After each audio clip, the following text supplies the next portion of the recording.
राष्ट्र सर्वप्रथम, राष्ट्र सर्वप्रथम, राष्ट्र सर्वप्रथम, राष्ट्र सर्वप्रथम। राष्ट्र सर्वप्रथम की बात ललित सुमन के साथ नेशनल टीवी चैनल कात्यायनी पर आप सभी का फिर से एक बार स्वागत है। आपके तप से और हम सबके साझा प्रयासों से महामारी के इस हमले को आपने काफी हद तक संभाला है, लेकिन अभी संतोष का समय नहीं है।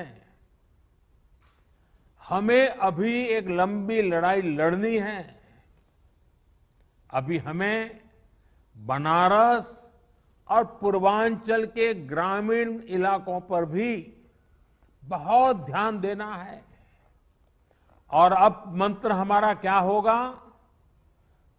हर व्यवस्था के लिए, हर इकाई के लिए नया मंत्र यही है, जहां बीमार वहीं उपचार।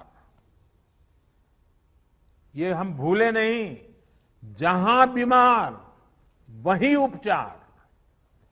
जितनी हम उपचार उसके पास ले जाएंगे, उतना हमारी हेल्थ व्यवस्था पर दबाव बहुत कम होगा।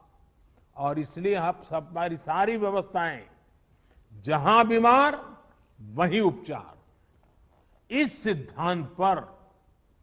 और दूसरी बात, माइक्रो कंटेनमेंट जोन।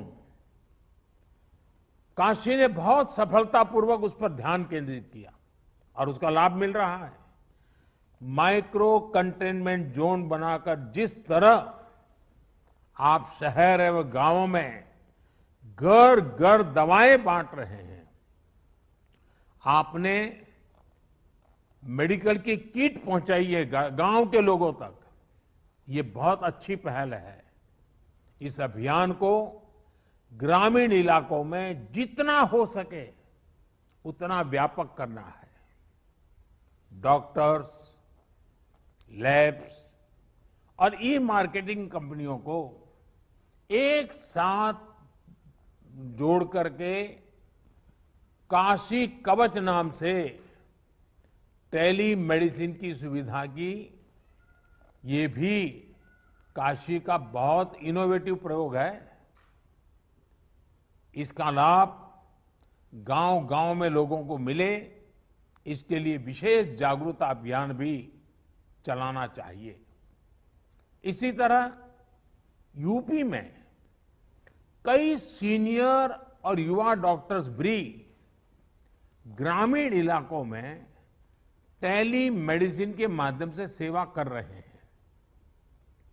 उनको साथ लेकर इसे और व्यापक किया जा सकता है।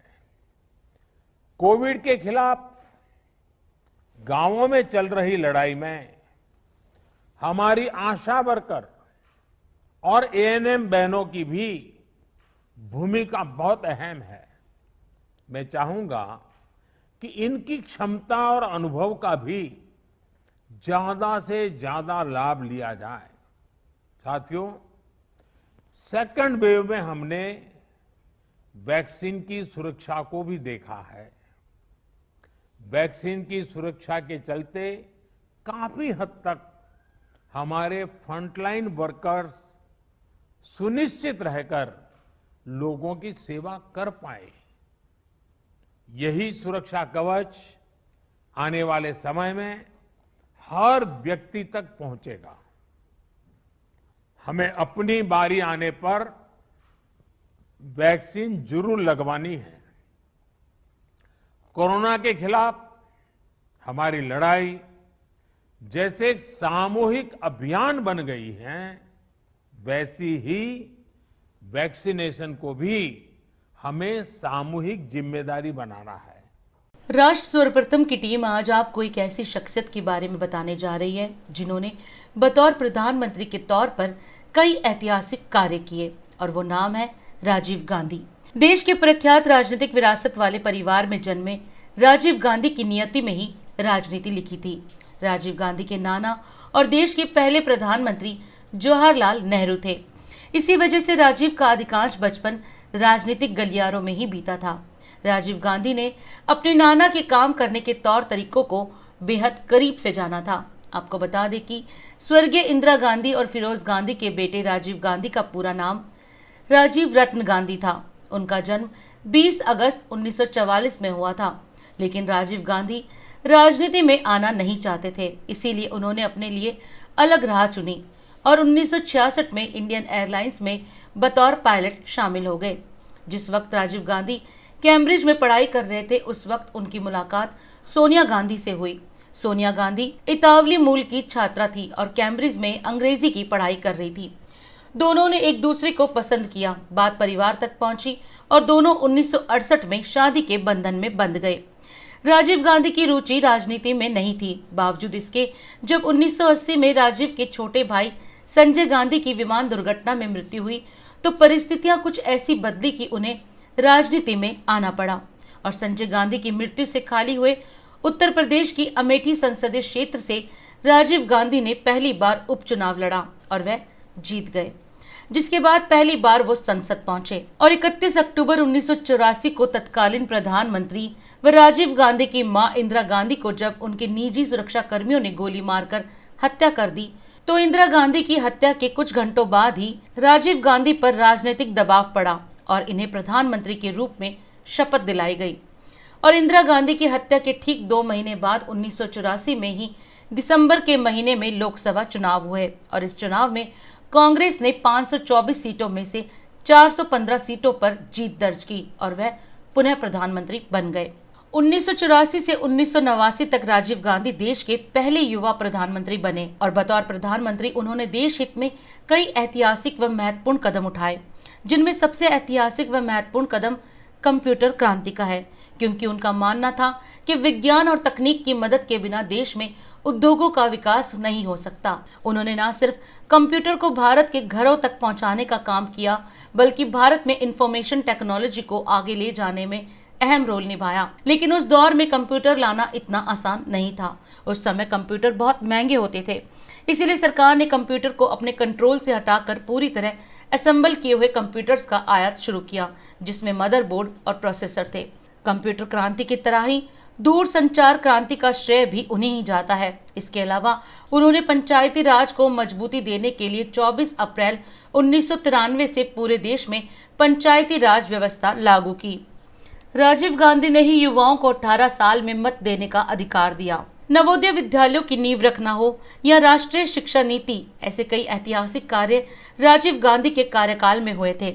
राजीव गांधी के कार्यकाल में उस वक्त श्रीलंका में चल रहे लिट्ठे और सिंघलियों के बीच युद्ध जारी था, जिसे शांत करने के लिए राजीव गांधी ने भारतीय सेना को श्रीलंका में तैनात कर दिया, जिसका प्रतिकार लिट्ठे ने तमिलनाडु में चुनावी प्रचार के दौरान राजीव गांधी पर आत्मघाती हमला करवा कर लिया।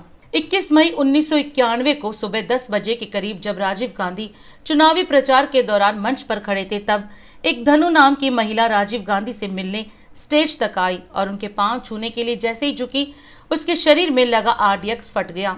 इस आत्मघाती हमले में राजीव गांधी की मृत्यु हो गई। ये था सफर भारतीय राजनीति में सबसे युवा प्रधानमंत्री और देश में संचार क्रांति के जनक राजीव गांधी के जीवन का। राजीव गांधी की छवि आज भी देशवासियों के बीच एक आदर्श नेता के रूप में है और देश सदैव इस बात का ऋणी रहेगा। पूर्व प्रधानमंत्री स्वर्गीय राजीव गांधी की 30वीं पुण्यतिथि पर देश भर में कांग्रेसियों द्वारा कई प्रकार से जन सेवा के कार्यक्रम इस अवसर पर आयोजित किए गए। बिहार प्रदेश कांग्रेस अध्यक्ष डॉक्टर मदन मोहन झा, राज्यसभा सांसद डॉक्टर अखिलेश सिंह, राजेश राठौर, कांग्रेस नेता धर्मवीर शुक्ला सहित अनेकों नेताओं ने स्वर्गीय राजीव गांधी को जन श्रद्धा सुमन अर्पित किया। 38 जिलों में जरूरतमंद कोरोना पीड़ितों के लिए दवा का वितरण किया। बिहार प्रदेश कांग्रेस अध्यक्ष डॉक्टर मदन मोहन झा को 3 वर्ष पहले प्रदेश अध्यक्ष उनके राजनीतिक पृष्ठभूमि के कारण केंद्रीय नेतृत्व ने सौंपा था। डॉक्टर मदन मोहन झा पूर्व में बिहार के मणिगाछी से विधायक और प्रदेश में मंत्री भी रह चुके हैं। इनके पिता डॉक्टर नागेंद्र झा भी बिहार सरकार में शिक्षा मंत्री रह चुके हैं। राजीव गांधी की 30वीं पुण्यतिथि पर पूर्व केंद्रीय मंत्री व राज्यसभा सांसद डॉक्टर अखिलेश प्रसाद सिंह ने कोरोना को रोकने में सहायक सिद्ध होने वाली 5 तरह की दवाइयों, सैनिटाइजर व मास्क की किट बनाकर बिहार के 38 जिलों में भेजने का कार्य किया। इस अवसर पर उन्होंने कहा कि स्वर्गीय राजीव गांधी जी की भूमिका देश के विकास में अहम रही थी और उन्होंने ही कंप्यूटर युग को आगे बढ़ाने का कार्य किया था। उनकी पुण्यतिथि के अवसर पर इस कोरोना की वैश्विक महामारी को रोकने के लिए कांग्रेस के राज्यसभा सांसद होने के नाते मैं प्रत्येक जिलों में ये सामान भिजवा रहा हूं ताकि कोरोना को रोकने में कामयाबी मिल सके। आज स्वर्गीय राजीव गांधी जी की पुण्यतिथि के अवसर पर उन्होंने सदाकत आश्रम पर पहुंचकर प्रधानमंत्री राजीव गांधी की प्रतिमा पर माल्यार्पण किया। इस दौरान सदाकत आश्रम के आसपास तथा दीघा विधानसभा क्षेत्र के कई मोहल्लों में दवाइयों, मास्क व सैनिटाइजर का भी वितरण किया। राजीव गांधी की पुण्यतिथि पर राष्ट्र प्रथम की टीम ने कांग्रेस के वरिष्ठ नेता सदानंद सिंह जी से बात की। सदानंद सिंह सन 2000 से सन 2005 तक बिहार विधानसभा के अध्यक्ष रहे। वह 1990 से 1993 तक जिला कांग्रेस कमेटी भागलपुर के अध्यक्ष रह चुके हैं। सदानंद सिंह जी बिहार प्रदेश कांग्रेस कमेटी के अध्यक्ष व उपाध्यक्ष भी रह चुके हैं। सदानंद सिंह जी लगभग 10 साल से कांग्रेस विधायक दल के नेता हैं। सदानंद सिंह बिहार सरकार में सिंचाई और ऊर्जा राज्य मंत्री रह चुके हैं। राजीव गांधी की पुण्यतिथि पर कांग्रेस के वरिष्ठ नेता सदानंद सिंह जी ने राजीव गांधी के जीवन काल से जुड़ी कुछ बातें राष्ट्र प्रथम की टीम को बताई। आइए जानते हैं सदानंद सिंह जी ने क्या कहा। आज स्वर्गीय राजीव गांधी की शहादत दिवस पर दो टुक कुछ जनता के सामने समर्पित करता हूँ। राजीव गांधी राजनीति में किसी भी परिस्थिति में नहीं आना चाहते थे। बाध्यता थी कि संजय गांधी जी की दुर्घटना में मृत्यु हो गई और फिर इंदिरा जी को कोई विश्वासी सहयोगी नहीं मिल पा रहा था। अंततः मां को सहयोग करने के लिए उन्हें राजनीति में आना पड़ा। 3-4 बातें उनकी बड़ी याद करने की है। एक कि देश में आईटी क्षेत्र में इतनी प्रगति उन्होंने कर दी कि विश्व के पैमाने पर इसकी प्रतिष्ठा बहुत बढ़ गई। दूसरी बात कि देश को युवाओं की भागीदारी हो देश में प्रजातांत्रिक व्यवस्था में, उसमें उन्होंने 18 वर्ष की आयु वालों को मतदान में सम्मिलित किया। तीसरी बात, वो बराबर कहते थे कि दिल्ली से जो 1 रुपये जाते हैं यानी 100 पैसे, वो ग्रामीण क्षेत्रों में सिर्फ 16 पैसे मात्र पहुंचते हैं। यानी वो भ्रष्टाचार में जो प्रशासन हमारा लिप्त है उस ओर बराबर इंगित करते रहे और हमसे तो व्यक्तिगत संबंध हो गया। भागलपुर में दंगा हुआ था 1989 में, कोई नेता हिम्मत करके दंगाई क्षेत्र में घूम नहीं पाए थे। हम जिला कांग्रेस कमेटी के अध्यक्ष भागलपुर के थे। 90 के आखिरी माह में हमने उनको भागलपुर आने का आमंत्रण दिया और वो आए। हमारे बहुत बड़े बड़े राजनेता दिल्ली और राज्य के भी थे। राजीव गांधी निर्बाध गति से घूमते रहे और कहीं अल्पसंख्यक बंधुओं का विरोध नहीं हुआ, बल्कि राजीव गांधी को हाथों हाथ लिया। जाते वक्त जब वो प्लेन पर चढ़ रहे थे, हवाई जहाज के शीशे को खोल के ऐसे तो बधाई उन्होंने दे दी थी, इसमें भी बधाई दी कि सदानंद जी बहुत धन्यवाद। 1-2 माह के बाद हम दिल्ली में रविवार के दिन 10 जनपथ में उनसे मिले थे। प्रधानमंत्री के आवास पर पूर्व प्रधानमंत्री की हैसियत से थे। तो बुलवा लिया उन्होंने और बात की। रास्ते में हमने कुछ फोटोग्राफ्स वगैरह थे दिया। बहुत खुश हुए कि सदानंद जी आपको लोकसभा भागलपुर लड़ना है। मेरा दुर्भाग्य था कि उन्होंने 91 में टिकट दिया, भागवत झा वहाँ से उम्मीदवार होते थे, वो हार गए थे, बहुत कम वोट आया था, लगभग लाख। और उस दंगे की स्थिति में उन्होंने हमको चुना, हमने इसको चैलेंज के स्वरूप लिया। जिस दिन चुनाव था उसके 2-3 दिन पहले राजीव जी की हत्या हो जाती है। मेरे लिए तो चुनाव टल गया, 1-1.5 महीने के बाद हुआ, लेकिन राजीव गांधी की याद अभी भी मुझे आती है। इतना सज्जन, इतना मृदुभाषी, इतना स्वच्छ छवि का आदमी, इतना मिलनसार, शायद ऐसा नेता हिंदुस्तान में अब भी वर्तमान समय में कोई आएगा। पहले की आज़ादी के बीच की बात को छोड़ दीजिए, लेकिन उसके बाद मैं समझता हूँ एक स्वच्छ छवि का, बहुत ईमानदार युवा का, देश के प्रति ललक थी उनको आगे बढ़ाने की, उनको हम लोगों ने खो दिया। देश को बहुत हानि हुई। राजीव गांधी की पुण्यतिथि के अवसर पर नवादा जिला बिहार की कांग्रेस विधायिका नीतू सिंह के द्वारा आज कई कार्यक्रम किए गए, जिनमें लोगों को मास्क, सैनिटाइजर और खाने की सामग्री वितरित की गई। तो वहीं दूसरी ओर इस कोरोना काल में राजीव गांधी जी के पुण्यतिथि के अवसर पर ब्लड डोनेशन का भी कार्यक्रम चलाया गया, जो कि सराहनीय है। इस अवसर पर कार्यक्रम का नेतृत्व विधायिका नीतू सिंह ने किया। उनके पति शेखर कुमार सिंह उर्फ पप्पू सिंह तथा कांग्रेस के नवादा जिला कांग्रेस कमेटी के तमाम पदाधिकारी गण इस अवसर पर मौजूद थे। नीतू सिंह को बहुत बहुत आभार व्यक्त करता हूँ। इस लॉकडाउन में, कोरोना पीरियड में एक महिला विधायक होकर के, इतना स्ट्रांग होकर के पूरे फील्ड में अपना कार्य कर रहे हैं, जनता के बीच में जा करके उनका प्रॉब्लम को सॉल्व कर रहे हैं। इससे अच्छा और क्या हो सकता है। इस लॉकडाउन में इन्होंने अपने कार्यकर्ता के द्वारा अपने सामुदायिक स्वास्थ्य केंद्र हितवा में रक्तदान शिविर का आयोजन जो किए, और उनके लिए मैं बहुत दिल से शुक्रिया अदा करता हूँ। 22 वर्षों से प्रकाशित मदर इंडिया पत्रिका, पढ़ते रहे देश दुनिया की खबरों के लिए।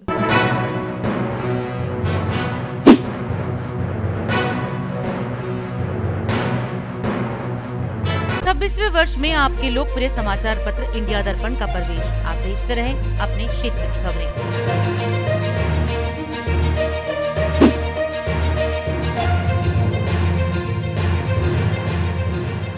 राजधानी दिल्ली में राहुल गांधी ने वीर भूमि पर पहुंचकर अपने पिता व पूर्व प्रधानमंत्री राजीव गांधी जी को श्रद्धा सुमन अर्पित किए और दिल्ली प्रदेश कांग्रेस कमेटी कार्यालय में दिल्ली प्रदेश कांग्रेस कमेटी के अध्यक्ष अनिल चौधरी के नेतृत्व में स्वर्गीय राजीव गांधी जी की 30वीं पुण्यतिथि पर कोरोना से लड़ने के लिए लोगों को मेडिकल किट दी गई।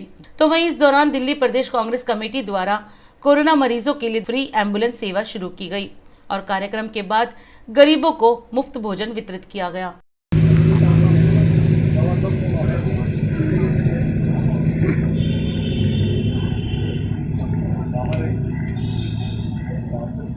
हमारा एक प्रयास है, निरंतर 1 साल से है। आज राजीव जी की पुण्यतिथि है तो स्वाभाविक सी बात है, हम हर वर्ष अपने नेता को याद करते हैं। राजीव जी केवल कांग्रेस जन के नेता नहीं थे, भारत रत्न थे, देश के प्रधानमंत्री थे, और हर वो व्यक्ति जो देश की तरक्की के बारे में जानता है वो राजीव जी को पसंद करता है। और राजीव जी के उस मार्गदर्शन पे, उस पद पर हम अग्रसर हैं। उस संदेश पर कि लोगों की मदद करिए, खासतौर से पिछड़े हैं, मजदूर हैं, दलित हैं, गरीब हैं, उनके साथ कांग्रेस जन खड़ा हो। जिनके साथ कोई नहीं है उनके साथ कांग्रेस जन खड़ा हो। ये संदेश हम आज से नहीं, बचपन से सुनते आ रहे हैं। यही हमारी पूर्वजों की धरोहर है, उसको हम आगे बढ़ा रहे हैं। अभी मालूम है कि संक्रमण के इस दौर में दिल्ली के अंदर जनता त्राहिमाम है। 20,000 के लगभग मौतें केवल और केवल पिछले 1 महीने में हुई। ये हम नहीं बोल रहे हैं, एमसीडी के आंकड़े बोल रहे हैं। लोग की जानें चली गई सड़कों पर, ऑक्सीजन नहीं मिली, बेड नहीं मिले, वेंटिलेटर्स नहीं थे। ये फेलियर था सरकारों का। सो हमने इसी के मद्देनज़र आज कुछ प्रयास किया है। जैसे दिल्ली के अंदर हालांकि हर व्यक्ति पीड़ित है, कोई रोजगार से है, कोई बीमारी से है, कोई भूख से है। सो हर सोच को हमने सामने रखा है और एक प्रयास हम शुरू कर रहे हैं ब्लॉक स्तर तक, जिसमें खासतौर से एक मेडिकल किट हम प्रोवाइड कर रहे हैं। जो लोग पॉजिटिव हो चुके हैं, घर पे हैं, क्वारंटीन है, तो एक ये भाप लेने का इक्विपमेंट है। जिस तरह से ऑक्सीजन जरूरी है, लंग्स के लिए भाप को बहुत बहुत कारगर साबित माना गया है। तो एक स्टीमर होगा, मास्क है, सैनिटाइजर है, विटामिन सी और फीवर के लिए टैबलेट है, हाथ धोने के लिए साबुन है, ये इस मेडिकल देख सकते हैं। वैसे ही हमने जरूरतमंद लोग हैं जिनके रोजगार खत्म हो गए, नौकरी चली गई है, धंधे नहीं चल रहे, उनको हम राशन देने की कोशिश कर रहे हैं। एक तरह से फर्स्ट एड के तौर पर कम से कम हम उनके दुख में थोड़ा सा सहयोग दे रहे हैं। 4 लाख से ज़्यादा के करीब मास्क हम दिल्ली के अंदर डिस्ट्रीब्यूशन का कार्यक्रम शुरू कराएं और 3 एम्बुलेंस सर्विस आज से और हम जोड़ रहे हैं। जो 10 एम्बुलेंस सोनिया जी ने दिल्ली को दी हैं, कांग्रेस पार्टी की तरफ से ऑलरेडी चल रही हैं, उसमें और हम बढ़ोतरी कर रहे हैं लोगों की मांग के। तो एक कार्यक्रम है जो आज से हम शुरू करें। मैं सिर्फ यही कहना चाहता हूँ कि अरविंद ने दिल्ली को बर्बाद कर दिया। जो दिल्ली कांग्रेस ने और सोनिया जी ने और शीला जी ने बनाई थी, हर वर्ग को ध्यान में रखते हुए आज उसको तहस नहस कर दिया है। उसके लिए सीधे तौर पर यदि कोई जिम्मेवार है तो दिल्ली का मुख्यमंत्री जिम्मेवार है।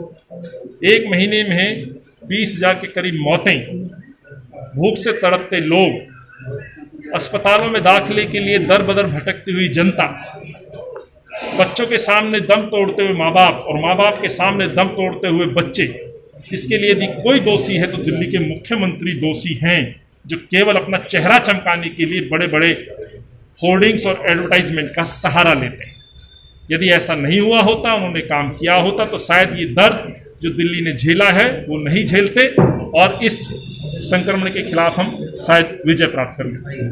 सर, आज जो राजीव गांधी जी की जो पुण्यतिथि जो मनाया जा रहा है, इस संदर्भ में जो है आपका क्या कहना है?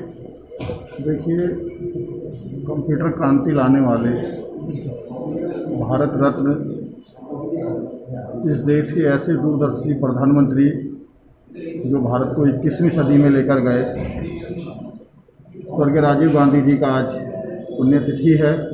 हम अपनी श्रद्धांजलि अर्पित करते हैं और हिंदुस्तान को कंप्यूटर क्रांति नहीं, आज फ़ोन जो हर घर घर की ज़रूरत है, गरीब से लेकर अमीर तक की फ़ोन कंप्यूटर जो हिंदुस्तान में आया, उसको राजीव जी लेकर आए।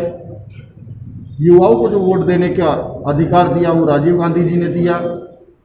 दुनिया में भारत का नाम एक शक्तिशाली भारत के रूप में आगे बढ़ाने में स्वर्गीय राजीव गांधी जी का बहुत बड़ा योगदान है। आज इस पुण्यतिथि के अवसर पर हम उनको श्रद्धांजलि देते हैं और मेहरौली जिला कांग्रेस कमेटी की ओर से हमारे दिल्ली प्रदेश कांग्रेस कमेटी के अध्यक्ष आदरणीय अनिल चौधरी जी, हमारी अखिल भारतीय कांग्रेस कमेटी की अध्यक्षा हमारी नेता श्रीमती सोनिया गांधी जी, हमारे नेता राहुल गांधी जी के दिशा निर्देश अनुसार हम मेहरौली जिला कांग्रेस कमेटी आज राजीव जी की पुण्यतिथि के अवसर पर अपने ज़िले में जितने भी हॉस्पिटल हैं वहाँ पर जो कोविड मरीज हैं उनके जो रिश्तेदार हैं उनको हम खाना और दूसरी अन्य चीज़ें उपलब्ध करा रहे हैं। राजीव गांधी जी की पुण्यतिथि है। राजीव गांधी जी ने कंप्यूटर क्रांति लाने में अहम योगदान दिया। अगर आज वो कंप्यूटर क्रांति नहीं लाते तो हम जो मोबाइल फ़ोन और ये यूज कर रहे हैं इनका कोई औचित्य नहीं होता, ये आ नहीं पाते। विपक्ष तो उस समय भी कंप्यूटर का विरोध कर रहा था, कह रहे थे कि अगर कंप्यूटर आ जाएगा तो जो है बेरोजगारी बढ़ जाएगी। लेकिन राजीव गांधी जी कंप्यूटर क्रांति लाए और उन्होंने पंचायती राज व्यवस्था की। इस शब्द में उनकी पुण्यतिथि के उपलक्ष्य में मैं 2 शब्द कहना चाहता हूँ। 21 मई दिन बुधवार का था, 21 मई दिन मंगलवार का था, अशुभ था वो दिन और अशुभ वो घड़ी थी, राजीव के फूलन की जब माला पड़ी थी। आज भाजपा के दिल्ली प्रदेश अध्यक्ष आदेश गुप्ता ने एक प्रेस वार्ता की। इस प्रेस वार्ता में नेता प्रतिपक्ष रामवीर सिंह बिदूड़ी, सांसद गौतम गंभीर व सांसद हंस राज हंस शामिल हुए। इस प्रेस वार्ता में दिल्ली प्रदेश अध्यक्ष आदेश गुप्ता ने केजरीवाल सरकार पर कोरोना के 5T प्लान को लेकर कई सवाल खड़े किए। तो वहीं सांसद हंसराज हंस का कहना है कि इस कोरोना महामारी में दिल्ली सरकार ने कोरोना से लड़ने के लिए 5T प्लान ठीक ढंग से लागू नहीं किया। आपको पता है कि भारतीय जनता पार्टी लगातार केजरीवाल सरकार की फेल्योर के बारे में ब्रीफ डॉक्यूमेंट्स आपको बहुत सारी कमियों के बारे में बता रहे हैं, लापरवाहियों के बारे में हम लोग उजागर कर रहे हैं। और मुझे पूरी उम्मीद है कि आप लोगों के माध्यम से दिल्ली की जनता को यह असलियत पता लगेगी कि मानवीय संवेदना को तार तार कर देने वाली ऐसी सरकार कि जब दिल्ली की जनता को सबसे ज्यादा सरकार की जरूरत थी, उस समय as a government Kejriwal ji नजर नहीं आए। नजर तो आए वो होर्डिंग और पोस्टर में, बैनर में, लेकिन दिल्ली की जनता के पीछे कंधे पर हाथ रखकर कोई पूछने वाला दिल्ली सरकार के रूप में नहीं मिला, जो ये कहता कि हाँ इस समय हम आपके साथ हैं। जब हम बात कोरोना की करते हैं तो सबसे महत्वपूर्ण मुद्दा के बारे में हमने बात की थी, और जिस समय लोग कोरोना के केसेस बढ़ रहे थे, लोगों के अंदर भय का माहौल था, रोज लगातार मौत की खबरें बढ़ रही थी, लोगों के अंदर एक भय का माहौल हो गया, पैनिक हो गया। उस समय लोग टेस्ट कराने के लिए और जा रहे थे कि टेस्ट कराया जाए। लेकिन हैरानी की बात है, दिल्ली सरकार ने जिस समय टेस्ट की संख्या बढ़ानी चाहिए थी, उस समय उन्होंने टेस्ट कम करने शुरू कर दिए। क्या उद्देश्य था, क्या मकसद था? सिर्फ इसलिए कि भाई दिल्ली पूरे हिंदुस्तान में ये रहे कि दिल्ली में केसेस कम है, इसलिए हम टेस्ट को सेंसर कर दें, टेस्ट को कम करा दें। और जब लोग चाह रहे थे कि टेस्ट हो जाए ताकि उनका समय पे इलाज हो जाए, अगर टेस्ट समय पे हो जाए, उसका रिपोर्ट समय से आ जाए, तो उनका इलाज हो जाता था।